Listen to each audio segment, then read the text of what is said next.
Okay, so they are actually buffing these units a lot earlier than I thought. So these buffs were supposed to come out when Yuta was going to release during the half anniversary, sorry, not first, half anniversary on Global. Now, half anniversary starts May 8th, and then it would be about like May 20th or maybe even closer to June that we would see these buffs coming. But they decided to bring these early, which is actually very good because we don't have much going on for the next month. So I'm very happy that they're doing this. And this set of buffs is going to be very good. Now, this is going to lead into the buffs with the new game mode being this Curse Sweep Battle, which is going to allow you to SP buff. And you see a bit of a recurring theme that a lot of these units are going to get SP buffs, right? Yuji, Megumi, Maki. Wait, hold on. No, he didn't get a buff. I actually don't know anymore.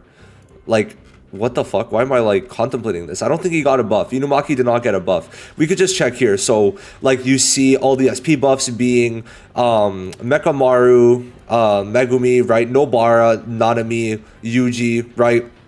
And then some others, right? Now we just go down the list and we're going to talk about the important ones today. But these buffs are just added in. Okay, these buffs are just like really good and they're just added in for free. But then the SP buffs are going to come later on with the new game mode, and essentially you farm new mats and then you have to get the skill levels to 10.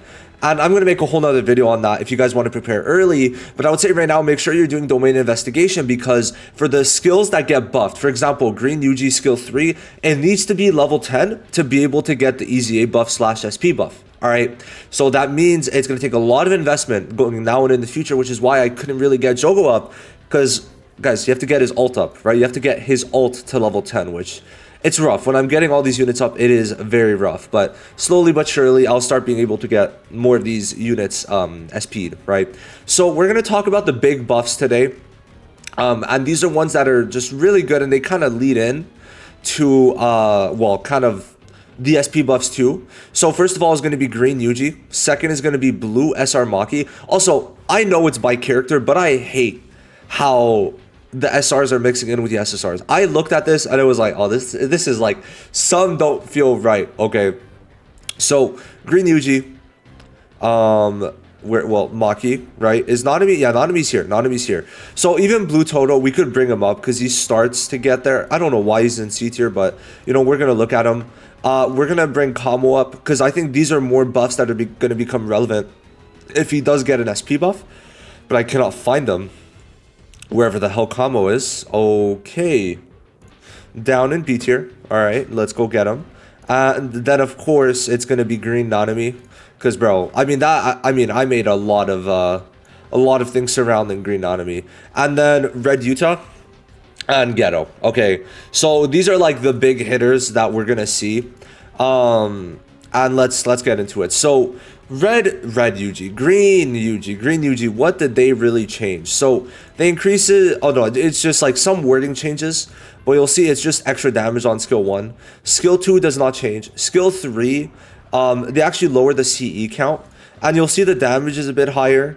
But besides that, nothing is changing on the skill 3. Now, what they decided to do was actually make the ult quite a bit better, to where now it's a 300% more damage, which is a pretty nice boost, right? It's a good 33% damage boost, so, you know, we definitely take that. Besides that, none of these rates change, which is fine. The big hitter for Yuji that really allows him to do good is now, well, he still has the Black Flash rate, which was moved from here down below, but they gave him another 30% taijutsu for 3 turns when he Black Flashes, and then 5 CE.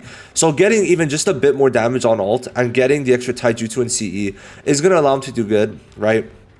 Obviously, this is definitely not the craziest buff yet, but it's still a pretty decent one for sure. Now, Blue Maki, why she's good is because you don't need to spam the skill 2. You only need to do it once for relatively the same shit, right?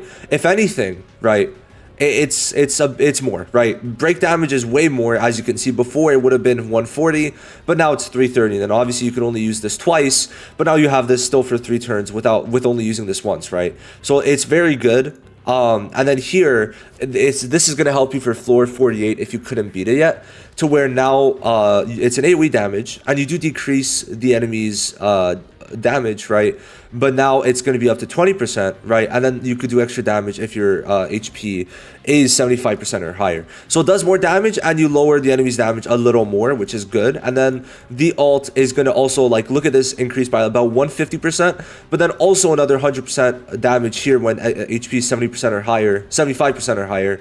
So just the fact that you have to buff less, get bigger break damage, and do a little, well, actually a pretty good amount more on your alt basically is going to let you do a lot better, in my opinion. So, I mean, listen, this blue Maki was already like decent-ish, but now is looking a bit better. Now, what they did change that I think is pretty decent is mainly the buff here, right? I think they added it here. No, I don't think it is here, actually.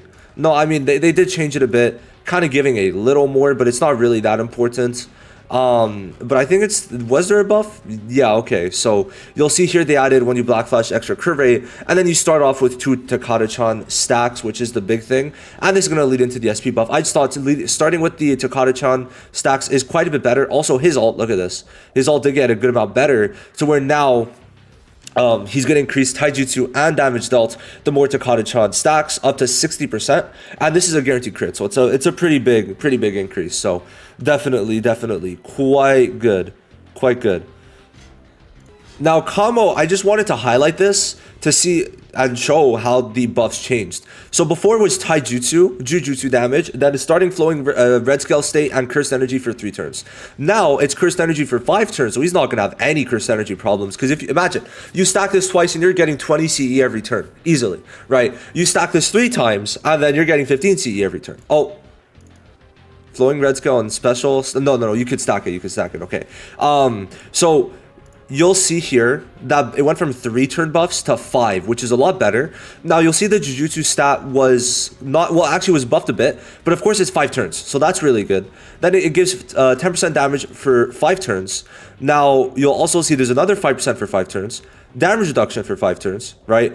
And then also when flowing red scale deactivates, you get damage reduction, increases own damage received by 10% for 6 turns. So that's a bit unfortunate. But you'll see the taijutsu damage was kind of taken out, which is fine. Because, guys, he's only doing jujutsu here. So it's not really helping him. Like, even this is jujutsu. So the only taijutsu is a skill 1, which you're not doing much because you have no CE problems, right? So you don't need to do it at all. So essentially, the good thing is they took out the taijutsu and replaced it by damage dealt, which could be up to 40%, and the damage dealt, which is up to 25%, right? So that's also going to just kind of go together, alongside the fact that there's another 40% Jujutsu stat to where his damage greatly increases because of the buff, right? It was a big change overall, especially when he has a 1350 ult with 30% damage dealt increase. So it's pretty big. The buff is the biggest change they've done. Now, Nanami. So they didn't really change much here. Essentially, now, I don't get this because it shows that the increases damage dealt, we don't know what it changes, right? So that's my problem. I don't know the stats here, but essentially the skill 3 now is going to be just doing more damage, right? But that couldn't really tell you more. Now, if we check here, the ult was actually changed quite a bit, right? So it was given another 300% total. Now, my thing is when crit is performed, increases damage dealt further, but hello, where are we shown that? So I don't know, but damage is increased. Cool. Now they actually did do some things. So you keep the 30% Jujutsu stat here permanently, unless I'm tweaking, right? And they added, well, this one was over here, but now it's 4 turns, right? So when you black flash, now you get a 4-turn black flash rate buff, and then you also increase your CE by 5. Right? And now you have a 50% chance to also increase your own taijutsu and jujutsu stat by 30% for 4 turns when you black flash or you crit.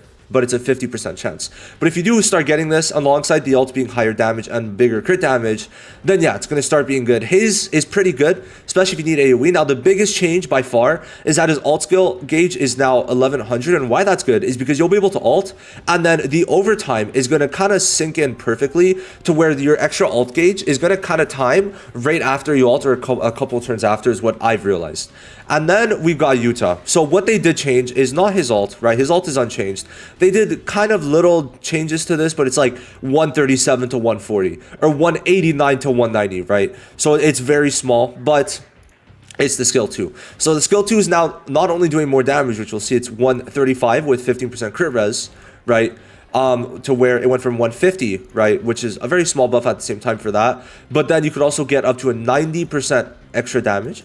But then it's also applying a debuff for 2 turns to where it's giving 14% Jujutsu damage and the higher CE up to another 35% at 60 CE. And why is that good? Well, guess what? They added him another 30 CE here. So being above 60 cursed energy is not going to be that difficult, which is huge. So yeah, this is a nice little buff for the ult, an extra 35%. Which is going to be nice on a fucking 2000% ult for sure.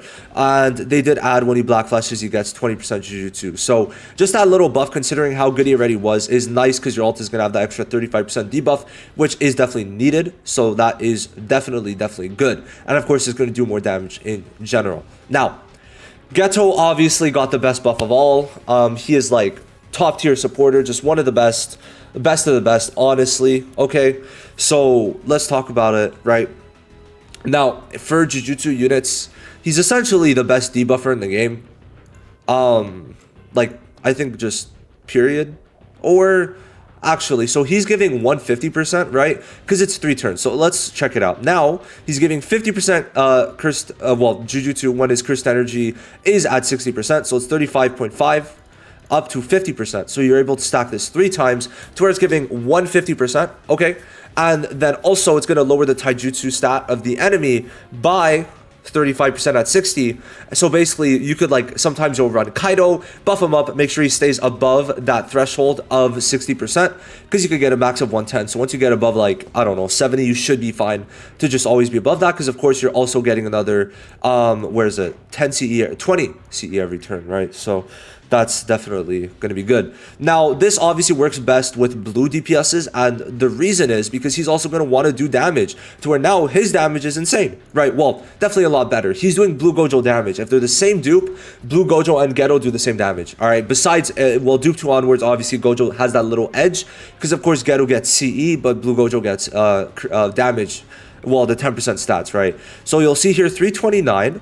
And this was changed to 760, first of all, so it doubled his base stat, right, for the damage. Then it also added a 30% Jujutsu stat. But then it also made it that now you get up to 200% damage increase, where before, not sure what it was, probably was 200%, but considering he gets another 30% stat, gets a double, like that, the ult damage itself is just double, right?